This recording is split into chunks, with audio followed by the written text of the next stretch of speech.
আরে এমন জায়গায় তেল ফুরাইলো, আশপাশে তো দেখতেছি কেউ নেই। এখন এমন জায়গায় তেল ফুরাইলো, এখন কি করি?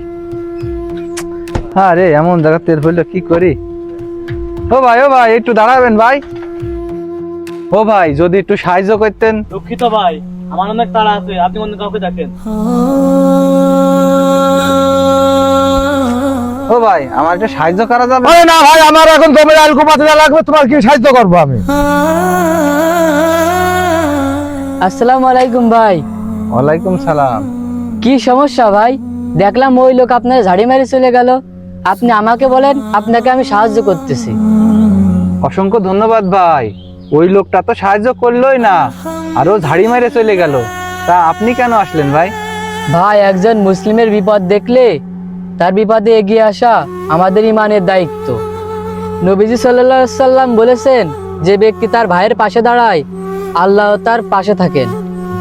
সুবহানাল্লাহ, আপনার কথা শুনে আমার মনটা ভরে গেল। তা আপনি কি সমস্যায় পড়েছেন ভাই? আর বললেন না ভাই, এই রাস্তার মাঝখানে গাড়ির তেল ফুরিয়ে গেছে, আর তারপরে তো আপনি দেখলেনই সবকিছু, কেউ সাহায্য করলো না।